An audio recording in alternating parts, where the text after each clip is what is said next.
Today, we raise our children to harass and bully people that are different.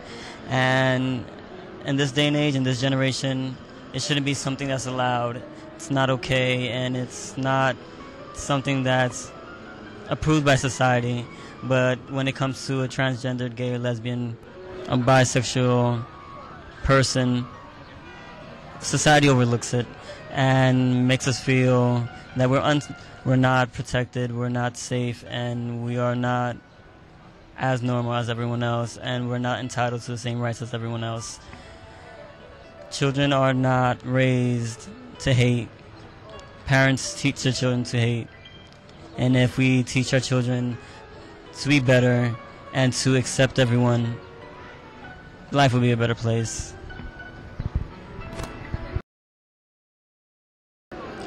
Hi, I'm a New York resident, and I choose to marry on August 24th of this year. Because I'm a New York resident, I will not be able to marry this year in the state or anyone. Pretty much, I hope in the future future generations to actually be able to marry in the state of New York. We are pretty much put down and harassed and told that we're not able to marry, and pretty much we're just like everyone else. I have to travel out to Massachusetts to marry my partner, and not even in my own state. I hope one day in the future our generations can marry. My name is Ivan Madera, and I'm an unsigned model.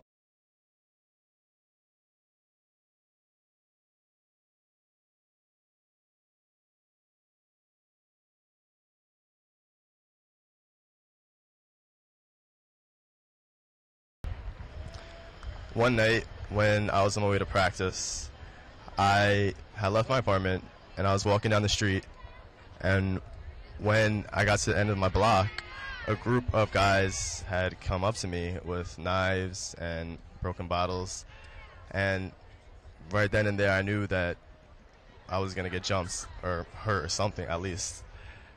But luckily, right when it was about to happen, some cops had come around the corner and flashed their lights and disbanded the guys. As the guys were leaving, they threatened me and said they're going to come back for me. And I just ran. I ran straight to practice. I just stayed there. For a while after it happened, I lived my life in fear. I didn't know when they were going to come, if they were going to come, what time. They knew where I lived, so it was hard for me to go home at times. But I learned that I had to move on. I had to be fearless. I couldn't just look over my shoulder everywhere. I needed to be fearless. So that's why I chose the word fearless. I do believe that everything happens for a reason, so I do think that I was meant to see what could happen if I was put in that situation, I guess. I mean, to be honest, I didn't think I stood out as a gay-looking person, but they targeted me. They knew I was gay, and they saw red. They wanted blood. I don't think that people should have to walk around scared. People shouldn't be targeted just because they look gay. It's not right. I think that some people just need to be educated, and let's not be so ignorant. My name is Roberto, and I'm a freelance model.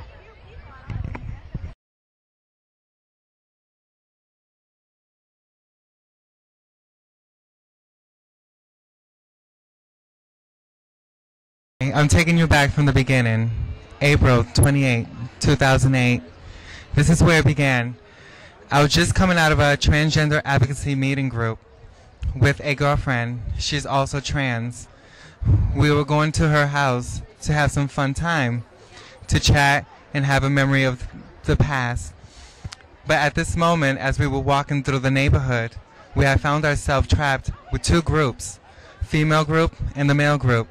As we walked by, the female group started attacking us verbally, stating that we are no good people. we're just here just to distinguish who we are. But I say, at this moment, I felt like I was scared. I felt that life was going to end when the group of girls started verbally and physically attacking me. This is when life started changing for me, and I got bashed. I got abused physically.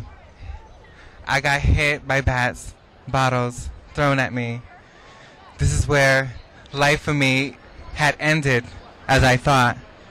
And as I woke up from the hospital, after a week later, waking up in the hospital, not knowing what was happening to me, paralyzed from my waist up, not knowing what was going to happen next. But this is a sign of strength, and this is my word, strength. And this is where it all began. This is where life took part, where my mind changed, where I become strong.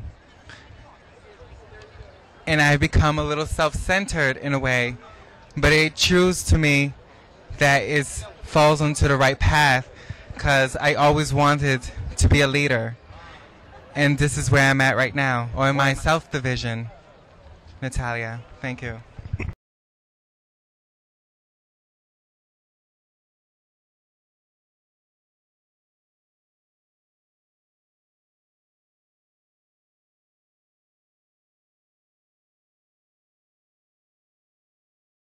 My experience with bullying came about mainly when I was in school. For those of you that don't know, I am also a licensed massage therapist. When I was in school, there was a lot of bigotry.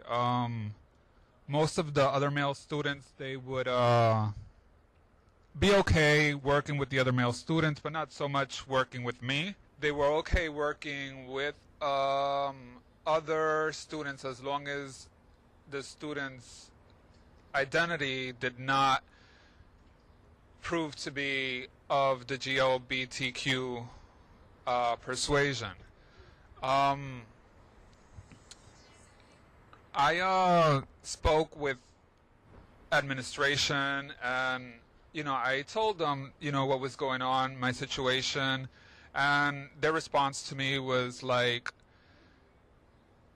I don't know, but everyone here is really nice. I don't really know of anyone. There's lots of LGBTQ people, and we really don't know. In the end, it was just extreme prejudice, discrimination. But, the thing about it was that I was there for a reason. I was there to do what I came to do. When you have a goal, you set your mind to the goal, and that's one thing that many people don't know about LGBTQ people.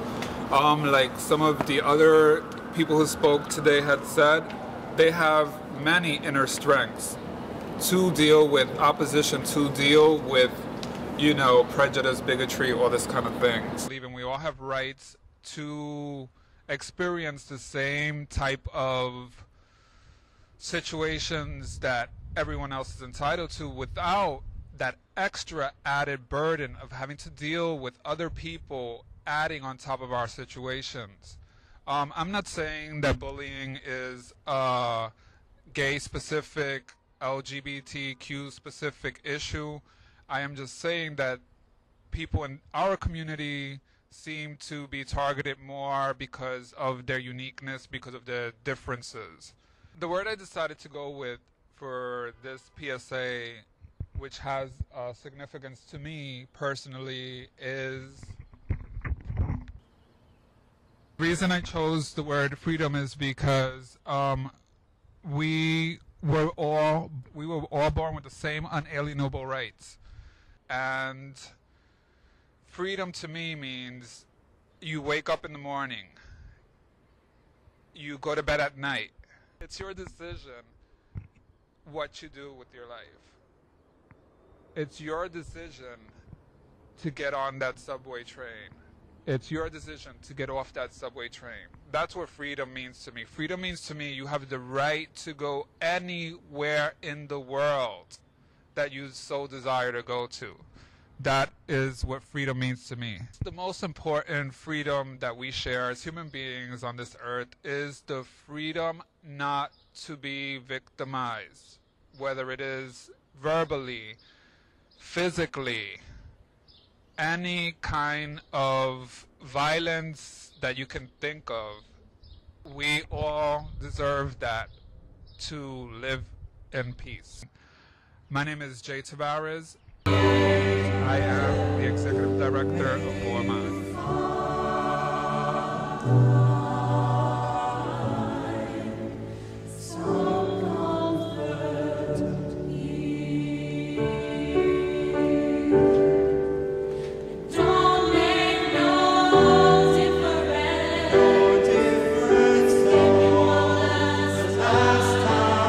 It's easier.